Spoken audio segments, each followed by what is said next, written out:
الحمد لله رب العالمين والصلاة والسلام على خاتم النبيين أما بعد فأعوذ بالله من الشيطان الرجيم بسم الله الرحمن الرحيم رب اشرح لي صدري ويسر لي أمري واحلل عقدة من لساني يفقه قولي ربنا آتنا في الدنيا حسنة وفي الآخرة حسنة وقنا عذاب النار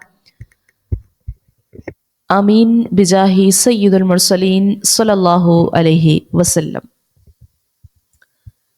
سورۃ الانفال کی تفسیر سماعت کر چکے ہیں۔ اس سورہ مبارکہ کا کچھ خلاصہ انشاءاللہ آج سماعت کریں گے۔ سورۃ الانفال قرآن مجید فرقان حمید کی 8ویں سورت ہے جو مدنی سورتوں میں شامل ہے اور 75 آیات پر یہ مشتمل ہے، اور اس سورت کا نام انفال، اس کا مطلب ہے مال غنیمت۔ یہ سورت غزوہ بدر کے پس منظر میں نازل ہوئی اور مسلمانوں کو جنگ کے آداب، ایمان، تقوی اور اللہ کی مدد کے اصول سکھاتی ہے۔ سورہ مبارکہ کی ابتدا اس حکم سے ہو رہی ہے کہ راہ حق میں جہاد کرتے ہوئے مال غنیمت جو ہاتھ آئے وہ اللہ اور اس کے رسول کا ہے۔ ایمان والوں کو حکم ہوا کہ ہر حال میں اللہ سے ڈرتے رہو، آپس میں صلح صفائی کے ساتھ رہو، اللہ اور رسول کا کہا مانو۔ سچے مومن وہ ہیں جو اللہ کا نام سنتے ہیں تو ان کے دل دہل جاتے ہیں، قرآن مجید سنتے ہیں تو ان کے ایمان میں اضافہ ہوتا ہے، اللہ پر بھروسہ رکھتے ہیں، نماز قائم کرتے ہیں اور اللہ کے دیے ہوئے میں سے خرچ کرتے ہیں۔ ارشاد ہوتا ہے، وہ وقت یاد کرو جب مسلمان کافروں کے مقابل جہاد کے لیے نکلے۔ مسلمانوں پر یہ بات واضح نہ تھی کہ یہ لڑائی قریش کی باقاعدہ فوج سے ہوگی جو تجارتی قافلے کی حفاظت کا بہانہ بنا کر مدینے پر حملہ کرنا چاہتی ہے، لیکن وہ فوج کے مقابل سے ڈرتے رہے۔ ان کی خواہش تھی کہ ہمارا مقابلہ ابو سفیان کے قافلے سے ہو جائے، جبکہ اللہ اور اس کے رسول صلی اللہ علیہ وسلم کا منشا یہ تھا کہ حق اور باطل کا معرکہ ہو، جس میں حق کا بول بالا ہو اور باطل کا زور ٹوٹ جائے۔ فرمایا، یاد کرو تم اپنے رب سے غیبی امداد کے لیے فریاد کر رہے تھے، اللہ تعالی نے تمہاری مدد کے لیے 1000 فرشتے بھیج دیے اور فرمایا کہ یہ سب تمہارے اطمینان کے لیے ہے، اصل مدد تو اللہ ہی کی ہے۔ پھر آیت نمبر 11 تا 19 میں فرمایا گیا، یاد کرو ہم نے عین میدان جنگ میں تم پر غنودگی طاری کر دی تاکہ تازہ دم ہو جاؤ، آسمان سے تم پر پانی برسایا تاکہ تم نہا دھو لو اور ریتیلے میدان میں تمہارے قدم جم جائیں۔ فرشتوں کو کہا گیا، مومنوں کے قدم جمائے رکھو، میری نصرت بھی تمہارے ساتھ ہے۔ یہ ساری کاروائی ان کے خلاف تھی جنہوں نے اللہ اور اس کے رسول اللہ کی مدد، ان کی مخالفت کی تھی۔ ایسے لوگ یقیناً سخت عذاب کے مستحق ہوتے ہیں۔ ایمان والو، کافروں سے مقابلہ ہو تو ڈٹ جاؤ، میدان جنگ سے بلا ضرورت پیچھے ہٹنے والے خدا کے غضب کے مستحق ہوتے ہیں۔ میدان بدر میں تم نے کافروں کو نہیں قتل کیا، ان کو تو اللہ نے جہنم رسید کیا۔ رسول اللہ صلی اللہ علیہ وسلم نے جو مٹی پھینکی وہ آپ نے نہیں پھینکی، بلکہ وہ تو اللہ تبارک و تعالی نے پھینکی، اللہ نے اسے کافروں کی آنکھوں میں ڈال دیا۔ اے کافروں، تم بدر میں جس حقیقت کو دیکھ چکے ہو اس کو حرف آخر نہ سمجھو، اگر تم نے آئندہ بھی ایسی حرکت کی تو پھر بھی تمہارا یہی حشر ہوگا۔ تمہاری کثرت تعداد تمہیں اللہ کی گرفت سے نہ بچا سکے گی۔ اللہ تبارک و تعالی کی مدد مومنوں کے ساتھ ہے۔ آیت نمبر 20 تا 28 کے اندر فرمایا، مسلمانوں، اللہ اور اس کے رسول کا کہا مانو اور ان لوگوں کی طرح نہ ہو جاؤ جنہوں نے زبان سے تو کہا کہ ہم نے سن لیا ہے مگر حقیقت یہ تھی کہ وہ سنتے نہ تھے۔ ایسے لوگ خدا کے نزدیک بدترین حیوان ہیں، یہ لوگ ہر خیر سے محروم ہیں، ورنہ ان کو اللہ تبارک و تعالی ضرور سنوا دیتا۔ اے ایمان والو، جب اللہ اور اس کے رسول صلی اللہ علیہ وسلم کوئی حکم دے تو اسے قبول کر لو۔ رسول اللہ صلی اللہ علیہ وسلم کی دعوت تمہارے لیے روح کی زندگی کی دعوت ہے۔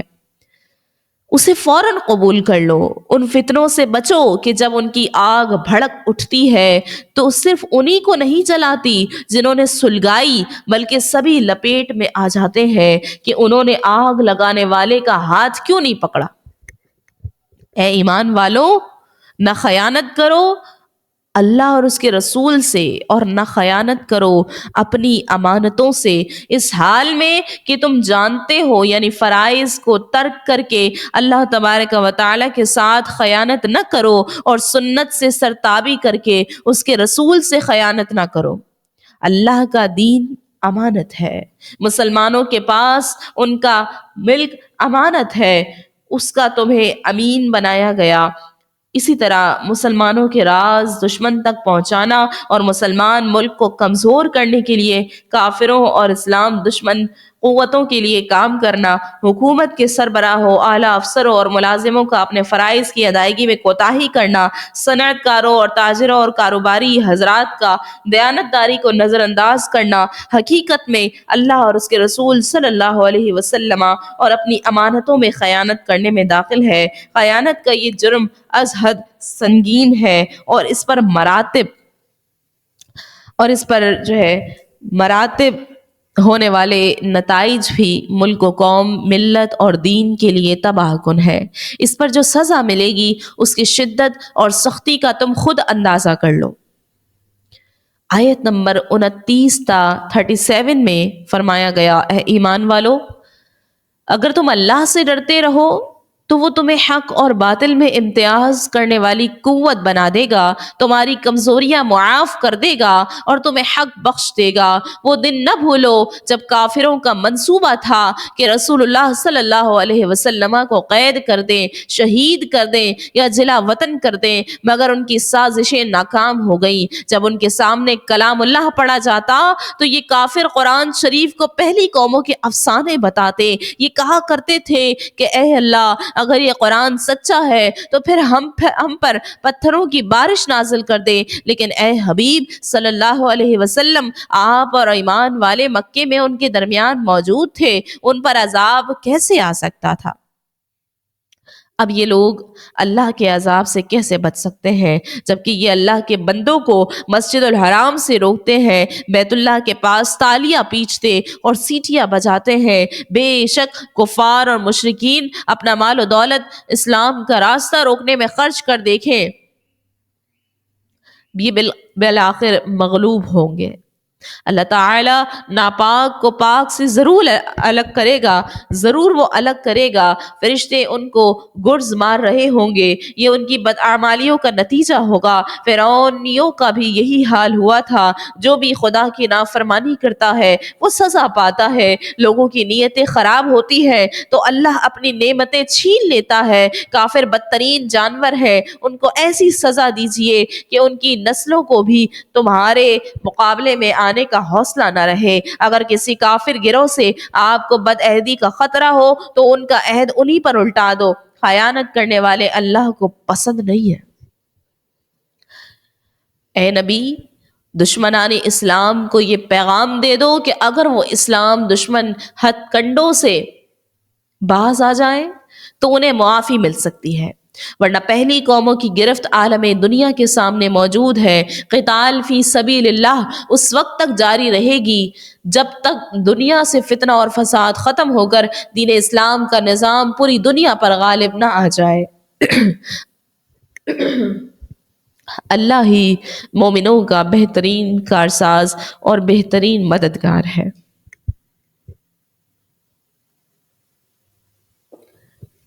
اور اس کے بعد پارہ نمبر 10 کے شروع میں مال غنیمت میں 5واں حصہ اللہ اور اس کے رسول کا ہے، اس بارے میں ارشاد فرمایا گیا ہے، قرابت داروں، یتیموں، مساکین اور مسافروں کے لیے ہے۔ تم وہ وقت یاد کرو جب ابو سفیان کا قافلہ سمندر کے کنارے کنارے نکل گیا اور تمہارا مقابلہ بغیر کسی طے شدہ پروگرام کے قریشیوں کی فوج سے ہو گیا، تاکہ جو بات ہونے والی تھی وہ ہو جائے۔ رات کو خواب میں تمہیں کافر کم دکھائی دیے، اگر زیادہ دکھائی دیتے تو مسلمانوں میں بددلی پیدا ہوتی، اور پھر میدان جنگ میں تمہیں کافر کم دکھائی دیے اور تم کافروں کو کم دکھائی دیے تاکہ لڑائی ضرور ہو جائے اور اللہ کا فیصلہ پورا ہو کر رہے گا۔ آیت نمبر 45 تا 48 کے اندر فرمایا گیا، اس کے بعد جہاد میں ثابت قدمی کا مظاہرہ کرنے اور ذکر الہی میں مشغول رہنے کی تلقین ہے، اور اس بات کا بیان ہے کہ اللہ اور اس کے رسول کی اطاعت کے ساتھ باہمی اختلاف اور نزاع سے بھی بچنا یہ ضروری ہے، ورنہ ناکامی کا منہ دیکھنا پڑے گا۔ کافر ریاکاری اور تکبر کے ساتھ میدان میں اس لیے نکلے تھے تاکہ اہل ایمان کو اللہ کے راستے سے روکیں، اور شیطان انسانی شکل میں ان کی حوصلہ افزائی کر رہا تھا، مگر جب اس نے فرشتوں کی شکل میں اللہ کی مدد اترتی ہوئی دیکھی تو بھاگ اٹھا اور کہنے لگا کہ میں جس صورتحال کا مشاہدہ کر رہا ہوں وہ تمہیں نظر نہیں آ رہی۔ پھر اس وقت بعض منافق اور دلوں میں مرض رکھنے والے لوگ یہ کہہ رہے تھے کہ ان مسلمانوں کو ان کی دین نے دھوکے میں ڈال رکھا ہے اور انہوں نے اللہ کے بھروسے پر اتنا بڑا خطرہ مول لے لیا ہے۔ اللہ فرماتا ہے کہ ہم اپنے پر توکل کرنے والوں کو بہت اچھی طرح جانتے ہیں اور انہیں کامیابی عطا فرمایا کرتے ہیں۔ پھر اللہ تعالی نے فرعون اور اس سے پہلے کافروں کے عبرتناک انجام کو بیان کیا اور بتایا کہ کافر بھی اسی صورتحال سے دوچار ہو کر رہیں گے۔ اس کے بعد قوموں کے عروج اور زوال کا ناقابل تردید ضابطہ بیان فرمایا۔ اللہ کسی قوم کو اس وقت تک زوال پذیر نہیں کرتا جب تک وہ اپنی عملی زندگی میں انحطاط کا شکار نہ ہو جائیں۔ حضرت محمد مصطفیٰ صلی اللہ علیہ وسلم پر ایمان نہ لانے والے لوگ بدترین جانور ہیں۔ یہودیوں نے اس موقع پر میثاق مدینہ کی مخالفت کرتے ہوئے مشرکین مکہ کی حمایت کی تھی۔ اللہ تبارک و تعالی فرماتا ہے، عہد چکنی کرنے والوں کے ساتھ آہنی ہاتھوں سے نمٹنا چاہیے تاکہ دوسروں کو عبرت حاصل ہو، اور خیانت کرنے والوں کے ساتھ کیے گئے معاہدوں کی پاسداری لازم نہیں رہ جاتی، ایسے معاہدے توڑ دو۔ پھر کافر یہ نہ سمجھے کہ وہ نکلنے میں کامیاب ہو جائیں گے، وہ اللہ کو عاجز نہیں کر سکتے۔ مسلمانوں کو حکم دیا گیا ہے کہ دشمنان اسلام پر رعب ڈالنے کے لیے تم لوگ جس قدر ہو سکے قوت اور مضبوط گھوڑے تیار رکھو۔ اللہ کے راستے میں تم جو بھی اخراجات کرو گے اللہ تمہیں واپس کر دیں گے۔ تم کافروں کے مقابلے میں کسی قسم کی کمزوری کا مظاہرہ نہ کرنا، البتہ اگر وہ تمہارے ساتھ صلح کرنا چاہیں تو پھر صلح لینا۔ اور رسول اللہ صلی اللہ علیہ وسلم سے فرمایا کہ اللہ نے اپنی مدد اور ایمان والوں کی قوت سے آپ علیہ الصلوۃ والسلام کو مضبوط کیا ہوا ہے، اور ایمان والوں کو اللہ تعالیٰ نے محض اپنے فضل اور کرم سے باہم شیر و شکر بنا کر آپ کے گرد جمع کر دیا ہے۔ ساری دنیا کا مال و دولت خرچ کر کے بھی آپ انہیں اس طرح جمع نہیں کر سکتے تھے جس طرح اللہ نے جمع کر دیا ہے۔ اے نبی صلی اللہ علیہ وسلم، اللہ کی مدد اور مسلمانوں کا تعاون آپ کے لیے کافی ہے۔ پھر آیت نمبر 65 تا 69 کے اندر اللہ رب العزت نے ارشاد فرمایا کہ اے نبی صلی اللہ علیہ وسلم، آپ کو اللہ اور ایمان والوں کی جماعت کافی ہے۔ آپ مومنوں کو جنگ کی ترغیب دیجئے، اگر وہ 20 صابر ہوں گے تو 200 کافروں پر غالب آئیں گے۔ جنگ بدر کے بعد مسلمانوں سے فرمایا گیا کہ اب خدا نے تمہارا بوجھ ہلکا کر دیا ہے، اب صرف ایک مسلمان اور 2 کافروں کی نسبت کافی ہے۔ شکست کھانے والے کافروں کو قیدی بنانے کے بجائے کیفر کردار تک پہنچانا بہتر تھا۔ بہرحال جو مال غنیمت اور قیدیوں کا فدیہ حاصل ہوا اسے حلال پاک سمجھ کر کھاؤ۔ پھر آیت نمبر 70 تا 75 کے اندر فرمایا کہ بدر کے قیدیوں سے کہا گیا کہ اگر انہوں نے فدیے کے معاوضے میں رہائی پانے کے احسان کی قدر کی تو ان کے لیے بھلائی کی راہیں کھل جائیں گی، اور اگر انہوں نے اللہ سے لڑنے کی پھر کوشش کی تو اللہ انہیں مسلمانوں کے قابو میں دے دے گا۔ ایمان والے، ہجرت کرنے والے اللہ کی راہ میں مال و دولت سے، مال و جان سے جہاد کرنے والے ایک دوسرے کے دوست ہیں، لیکن جو لوگ ایمان لائے اور انہوں نے ہجرت نہیں کی ان سے تمہاری کوئی دوستی نہیں۔ یہ لوگ اگر ایمان بچانے کی خاطر تم سے مدد کے طالب ہوں تو ان کی مدد کرو، کافر ایک دوسرے کے ساتھی اور مددگار ہیں۔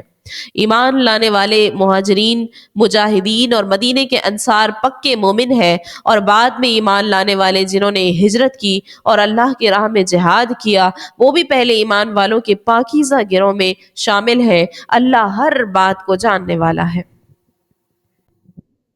اللہ تبارک و تعالی سے دعا ہے کہ اللہ کریم ہمیں اپنے دین کی سچی سمجھ عطا فرمائے، ہمیں ایمان کی مضبوطی دے اور اپنے راستے پر چلنے کی توفیق ہم سب کو عطا فرمائے، ہمیں اپنی مدد سے نوازے جیسے تو نے بدر کے میدان میں اپنے مخلص بندوں کی مدد کی، ہمیں مال غنیمت کے حصول کا صحیح طریقہ سکھا اور ہماری زندگیوں میں تقوی، صبر اور ایمان کی روشنی بھر دے۔